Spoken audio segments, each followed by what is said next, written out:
Hello, welcome to The Week That Rocked. I'm news anchor Emily Shea. And I'm news anchor Hillary Cutter. Our news team consists of the Wakefield High School B Block public speaking class. On news is Reggie Hobbs, Megan Lemieux, Ray Halpin, and Stephanie Began. On sports, Kevin Sheeran, and on entertainment, Meredith Nemeskel. Our first story of the day is the freshman orientation. This past Saturday on March 4th, the Wakefield High School PTSA, Parent Teacher Student Association, held the third annual Freshman Open House and Orientation. This was a day-long event from 10 to 2. Upperclassmen from the high school volunteered their time and gave extensive tours of both the high school facility as well as each department. Teachers and other school officials also volunteered their time, and each department had a presentation of their curriculum. The Saturday Morning Alternative group spent the morning cleaning the halls and the classrooms, and each chalkboard gleamed. This event was such a success because of the effort shown by all. One person in particular is one of our PTSA co-presidents, Mrs. Alana Anderson. Now we will go to Reggie, who will be interviewing Mrs. Anderson. Reggie? Thank you, Emily. I'm here with Mrs. Alana Anderson, co-president of Wakefield High's PTSA. Mrs. Anderson was in charge of organizing the freshman orientation and is gracious enough to take time out of a busy schedule to talk to me. Thank you for coming, Mrs. Anderson. It's a pleasure to be here. This program is now in its third year. What was the purpose of the first orientation, and how have things changed between that program and this year's? Well, 3 years ago, I think the idea was first brought up in a PTSA meeting because most of the parents who have been involved with the school got a little bit tired of having parents in the community whose kids were coming here actually not know anything about the high school in terms of the programs, the facilities, and we thought we should do something in line with what the private schools do, and that is a little positive PR and show our facility. Right. Don't think I answered your question about how things have changed. The first year that the PTSA did it, it was pretty much PTSA run. We did not request that the teachers be here. Quite frankly, we were reluctant to ask them to give up one of their Saturdays. And the funny thing that happened is many of them graciously offered because they were interested in showing the school too. And so now it's become really a school-wide endeavor with students, teachers, and other members of the faculty and parents participating. Right. Now, you said PTSA came up with the first thing and they developed it, but was there any individual that actually? No, I think it was more of a joint effort. Right, okay. The orientation is a definite success, but how do you feel the orientation has a positive influence on the students that are considering attending Wakefield High? Most definitely. As a matter of fact, each of the 3 years that we have run the program, we have had parents come up to us afterwards, not necessarily on the same day, some as many as a week later, and actually say that the orientation tour and discussion given by the department heads and getting to meet the teachers was the deciding factor in making those people decide not to send their children to private schools. So I think it has a definite positive impact. Right. This year, about how many families attended? Well, it's difficult to say how many families because sometimes one parent will bring their own child and a friend. But I would say this year we had about 150 people go through the building on that Saturday morning. Now, how does the program not only appeal to the prospective students, but their families and the parents who actually make the decision? Well, first of all, I'd like to make one thing clear. We publicize the program not only to particularly the 8th grade students who will be going to high school next year, but also to the 7th grade students. They receive a notice, and we invite the community at large because we like the members of the community who are actually making decisions that have to do with things like the education budget to know what a wonderful facility we have here. Right. Thank you very much, Mrs. Anderson, Thank for you, taking Reggie. the time. No problem. As you can see, the freshman orientation program here at WHS is not only helpful to students contemplating the next 4 years of their education, but it is something that the current Wakefield High students and faculty enjoy doing. Now back to you, Emily and Hillary.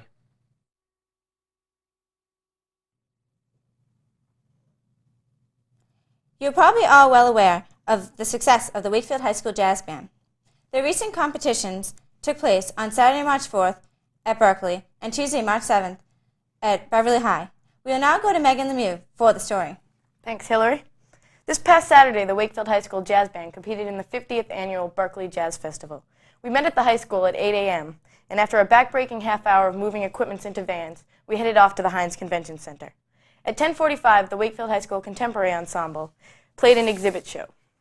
It consisted of Eric Clapton's Someday After a While, the Branford Marsalis Quartet's Jazz Thing, and Van Morrison's Moon Dance.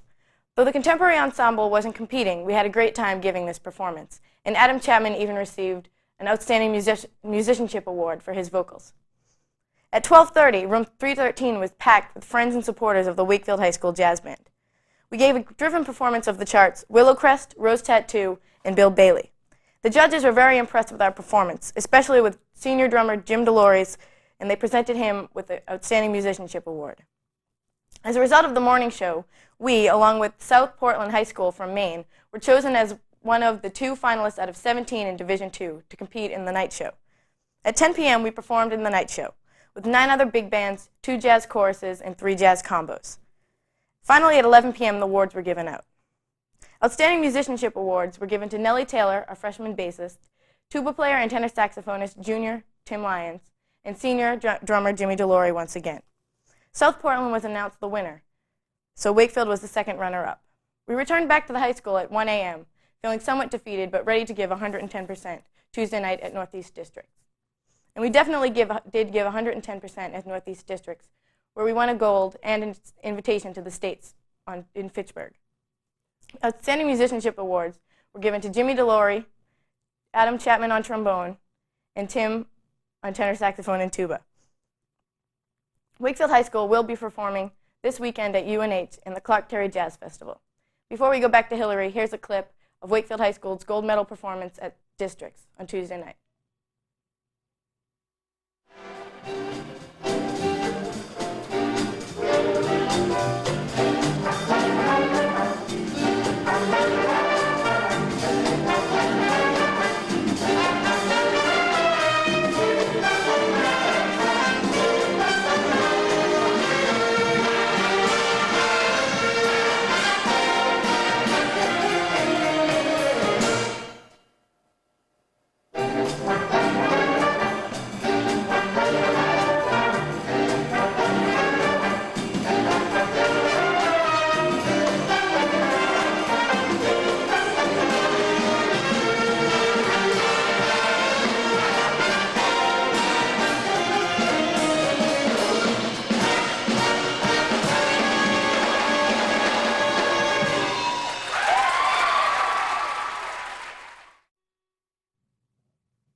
Here at WHS, we are not all books and homework. We pride ourselves in many forms of extracurricular activities.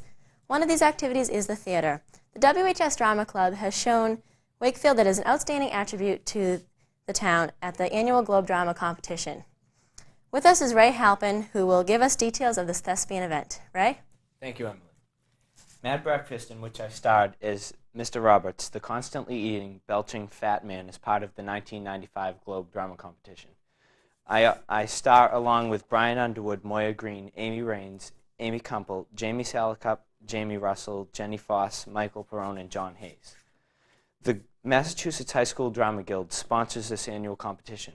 The field began with 85 high school drama clubs competing at 16 different host schools Saturday, March 4th. This was considered the preliminary round, from which 48 schools emerged victorious to go on to the next round of competition, which was held on Saturday, March 11th. The first round on March 4th contained extraordinary material and not so extraordinary material, so the judges had to narrow down the field. March 11th proved to be much stiffer competition, as during the week of March 6th through the 10th, all of the involved directors and cast worked very hard to tighten up each individual play. Wakefield competed in Brookline on the 4th against 6 other schools. The day started at 6:15 a.m., as the cast, crew, director, and some parents were preparing to leave for Brookline at 6:30. Upon arrival in Brookline, we were subjected to a brief orientation and found out that we would compete third, which was okay, because we saw the first play and then we could watch the other 4 plays after us, being nervous and, whether they would win or not. The play went very well and the audience was very receptive. The cast won an ensemble award, and sophomore Brian Underwood was singled out for an acting award. We were selected to advance to the next round of competition, which was accomplished under the direction of Ron Chabaro. The last time the Wakefield High School Drama Club did this was 3 years ago with the play Shadowbox, also under Chabaro. I hope you got a chance to see this wonderful comedy, and also come see Guys and Dolls, which will be playing Wednesday through Saturday, April 26th through the 29th at the Galvin Junior High School Auditorium. Performances will start at 7:30, and if you want to buy a ticket, come to me. And to all those who support us, thank you, and to those who haven't seen Mr. Shabara's productions yet, come see us. Emily? Recently, there have been 3 fires in Wakefield, all suspected to be arson-related. Covering the Landrigan press box fire is Stephanie Began. Steph?